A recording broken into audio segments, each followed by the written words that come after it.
भगवान की 5 मिनट के लिए थोड़े अलर्ट हो जाइए। नहीं होंगे तो भी अलर्ट हो जाओगे, ऐसा मेरा मानना है। तो पहले से अलर्ट हो जाओ, सिर्फ 5 मिनट, ज्यादा नहीं। मेरा व्यक्तिगत ये मानना है,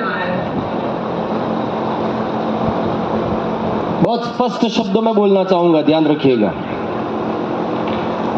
ब्राह्मणों ने हमने कार्यक्रम बहुत कर दिए हैं, एक होने का प्रयत्न बहुत किया है, परिणाम उतना नहीं मिल रहा है जितना हमको मिलना चाहिए। जितना परिणाम हमें चाहिए उतना हमको नहीं मिल पा रहा है। क्या हो गया? बीज बकवास है या भूमि बंजर है?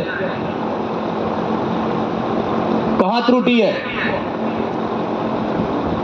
बीज की वैल्यू, बीज की उत्तमता, जो उसकी क्वालिटी, गुणवत्ता है, वो नहीं है, या फिर भूमि बंजर है? क्या कारण है? ये देखो ना, हाल देखो हमारा। कौन से आईएएस कलेक्टर यहां सब बैठे हुए कि घर पे काम था और जाना पड़ा सबको। इतनी बड़ी शख्सियत आज हमारे बीच में आकर बैठी है, कुछ बोलना चाह रही है, कुछ कहना चाह रही है। किसके लिए, किसके लिए यहां पर आए हैं ये सब? कोई फ्री है, घर पे कोई काम नहीं है, इसलिए आए हैं क्या? हम लोग हम ही को बचा नहीं पा रहे हैं। ध्यान रखना, सबसे ज्यादा ईर्ष्या अगर किसी के अंदर बसती है तो वो कौम भी ब्राह्मण ही है। छोड़ो ना, दूसरों की बात ही बाद में करो आप। मैं तो उस विषय में जाना भी नहीं चाहता हूं अभी। ईर्ष्या खा गई हमको। गम ये नहीं कि जो मिले सब पत्थर दिल लोग थे। गम ये नहीं कि जो मिले वो सब पत्थर दिल लोग थे। गम ये है कि उसमें से चंद मेरे घर के लोग थे। हाँ, ब्राह्मण अकेला काफी है, ये बात ठीक है, बिल्कुल सत्य है। लेकिन वर्तमान के शासनकाल को अगर कुछ सिखाना है ना, तो ये कार्यक्रम नहीं है, ये काम है हमारा, जो करके खड़े होना है। केवल कार्यक्रम करके, कचरा साफ करके खड़े हो जाओगे, वो ठीक नहीं है।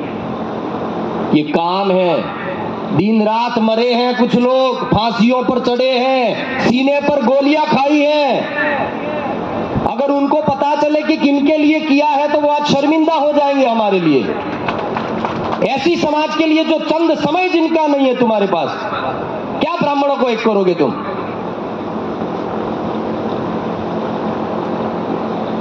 अभी बहुत अच्छी बात आपने बताई थी कि एक शास्त्र पर संकट आता तब शस्त्र चलाने की जरूरत पड़ती है। आज रामचरितमानस की प्रतियों को जलाया जा रहा है, पूरे देश में दिखाया जा रहा है। इससे बड़ा दुर्भाग्य हमारा और क्या होगा? उन वामपंथियों को करारा जवाब देना है तो सनातन धर्म की रक्षा और सनातन धर्म की अहमियत समझनी पड़ेगी, और वो भी सबसे पहले ब्राह्मण को समझनी पड़ेगी। सबसे पहले दूसरी समाज सनातन को समझे न समझे वो क्षम्य है, लेकिन ब्राह्मण खुद भी सनातन धर्म के उस छतरी को संभालने और उसको सुरक्षित करने के लिए खड़ा नहीं होगा तो सनातन ही, ब्राह्मण ही डूबेगा नहीं, पूरा सनातन डूब जाएगा अगर अकेला ब्राह्मण जिम्मेवार नहीं हुआ तो। ध्यान रखिएगा, ये मेरी निज निष्ठा बता रहा हूं। आज सालों से घूम रहा हूं मैं, शहर शहर, गांव गांव, ढाणी ढाणी। मेरा कोई निजी, कोई ट्रस्ट नहीं, कोई संगठन नहीं, कोई आश्रम नहीं, कुछ नहीं। बस एक ही काम है, इस समाज में सोई हुई ऊर्जा को वापस जगाना।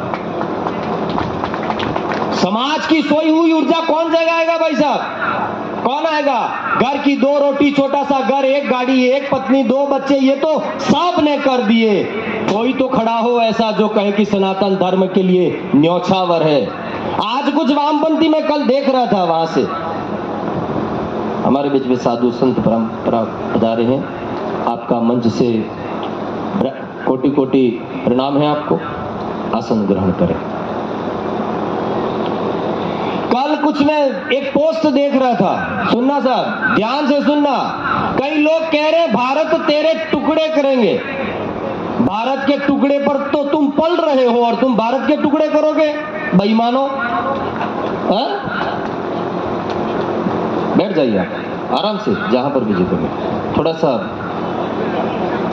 भारत के टुकड़े पर पलने वाले लोगों सुन लो, अब वो समय नहीं रहा कि तुम भारत के टुकड़े करोगे, और तुम एक टुकड़ा करोगे तो हम उसके 4 टुकड़े करके बताएंगे। वो समय भी अब सनातन धर्म में आ गया।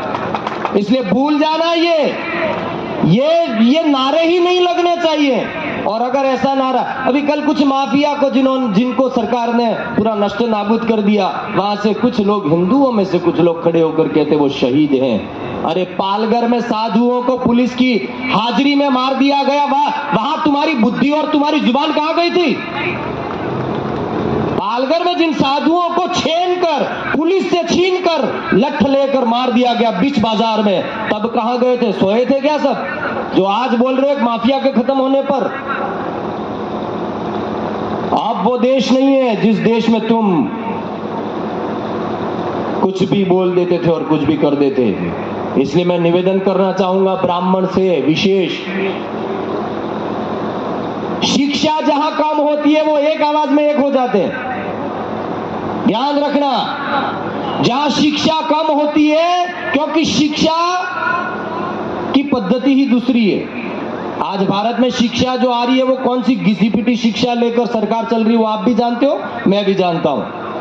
पूरी शिक्षा नीति बदलने की आवश्यकता है सनातन की अगर रक्षा करनी है तो।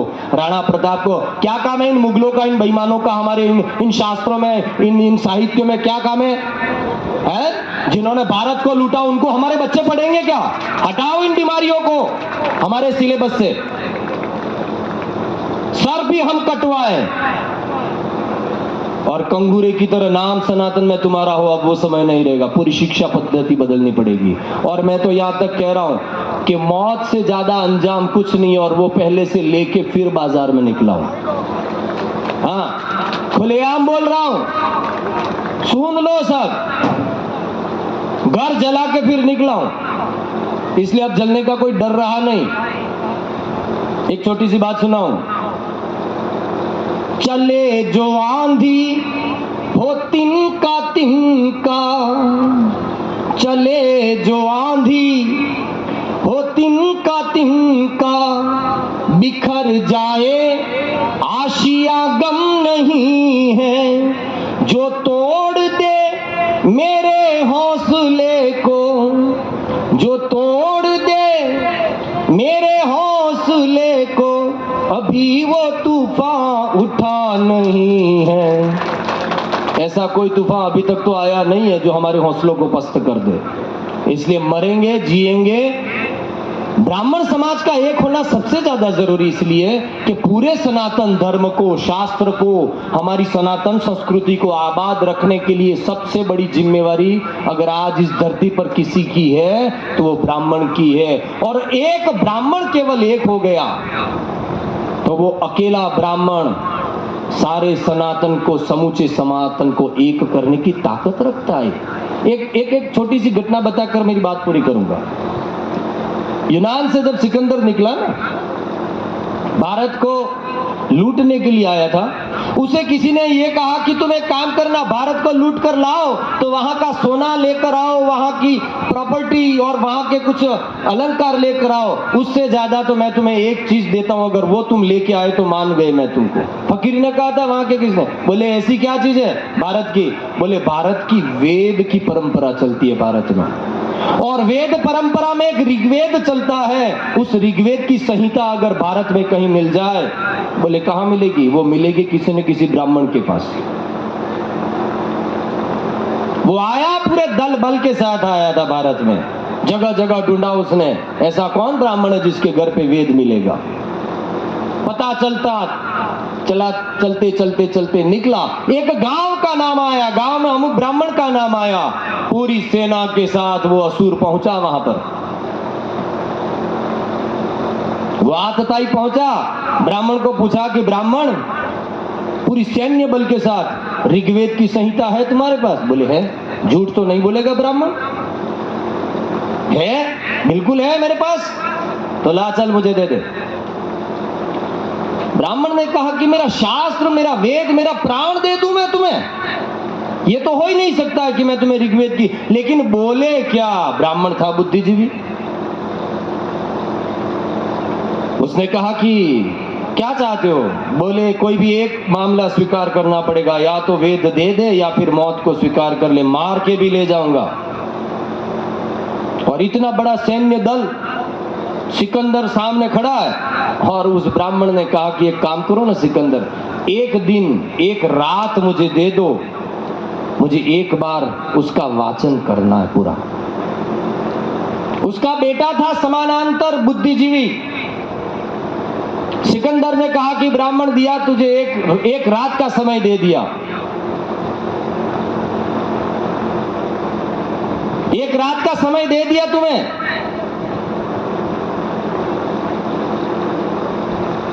चारों ओर बावंट्री में सैन्य दल लगा दिया, और कहते हैं कि अंदर ब्राह्मण ने यज्ञ शुरू किया, सामने अपने पुत्र को बिठाया, ऋग्वेद की एक एक ऋचा को पढ़ते पढ़ते यज्ञ की अग्नि में एक पन्ना लिया, एक ऋचा उठाई, उस ऋचा का वादन किया और अग्नि में इदम अग्नये नमः स्वाहा एक एक करके सारी रात पूरा पढ़ा, पूरा ऋग्वेद पढ़ा, पूरी संहिता पढ़ी। बेटे से एक एक वस्तु कंठस्थ बेटा करता गया। सुबह उठकर जब दरवाजा खोला गया सिकंदर के उन सैन्य शक्ति के द्वारा, तब अंतिम पन्ना हाथ में था और वो भी स्वाहा कर दिया। तब सिकंदर ने कहा धोखा कर दिया तूने?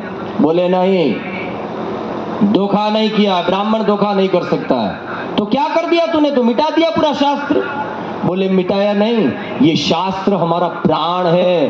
अब मेरे बेटे को पूरा ऋग्वेद याद है, तू चाहे तो मेरी संतान को ले जा, लेकिन देश का शास्त्र मैं तेरे जैसे आतताई के हाथ में नहीं दे सकता। ये गौरव एक ब्राह्मण का और एक वेद की संहिता का था इस देश में। आज हमारा हाल हमने कर दिया है, किसी और ने नहीं किया है। सबसे पहले तो खुद खड़े हो जाओ। भाई के भाई से नहीं बनती है, सारा ब्राह्मण कहां से एक करोगे तुम? 2 फीट की वो जमीन के झगड़े के लिए कोर्ट में जाते हो साथ में, उसी टाइम पे मिलते हैं, उसके पहले तो मिलते भी नहीं है दोनों भाई। अरे अपना परिवार ब्राह्मण से कहना चाह रहा हूं, सियासत से भी लड़ेंगे, शासन से भी लड़ेंगे, इस अव्यवस्था से भी लड़ेंगे, लेकिन पहले एक बार ब्राह्मण तो एक हो जाए। अंदर अंदर जो टूटा फूटा नजर आ रहा है वो। और मैंने एक बार पहले भी यहाँ विप्र समाज में कहा था कि अगर ब्राह्मण को एक होना है तो एक ही मंत्र है, दुनिया के किसी भी कोने में ब्राह्मण बसता है, आपके घर की बेटी और आपके घर के रोटी का व्यवहार ब्राह्मण के साथ थ्रू आउट शुरू कर दो साहब। एकमात्र उपाय है जो सारे ब्राह्मण को जोड़ देगा, हमारे आपसी संबंध हो जाएंगे। मैंने तो कई बार देखा कि एक ब्राह्मण के घर में दूसरे घर की कोई बेटी आ गई तो उस आदमी को समाज से बाहर कर दिया। अरे ये कौन से समय में जी रहे हैं हम अभी? कहने को तो बहुत कुछ है, पीड़ा अंदर बहुत, समय कम है। मैं साधुवाद देना चाहूंगा इस पूरी टीम को, जिन्होंने बहुत सलीके से, बहुत भीतर से, बहुत भाव से एक बहुत अच्छा यत्न किया है। एक बार जोरदार ताली बजाकर इस पूरी टीम का अभिवादन करो, जिन्होंने इतना बड़ा सत्कर्म करने का एक बहुत बड़ा अभियान उठाया। हमारे इस सभा में पधारे बड़ी शख्सियत हैं सभी, चतुर्वेदी जी, दिनेश जी, और हमारे जो चंद्रशेखर आजाद जैसी वैश्विक सेलिब्रिटी, सच में जिसने समाज के लिए, जिसने अपना एक एक रक्त का बूंद भी समाज के लिए जिन्होंने देने का संकल्प किया, और आजाद जिए और आजाद ही गए। ऐसे आजाद, आजाद उसी को कहते हैं कि तुम्हारा जीवन आजाद हो, ये महत्व की बात नहीं है, तुम्हारी मौत भी आजाद हो, वो आजाद का एक आजाद यहाँ पर रक्त का बीज बैठा है। नमन करते हुए आपको, पूरी सभा के, विप्र सभा को, सबको दिल से, और भाव रखना कि समाज में एक रहें, नेक रहें, और पूरे सनातन को कैसे एक करके चल सके। मेरी बात पूरी यहीं पर करूं। प्रणाम, जय सिया राम।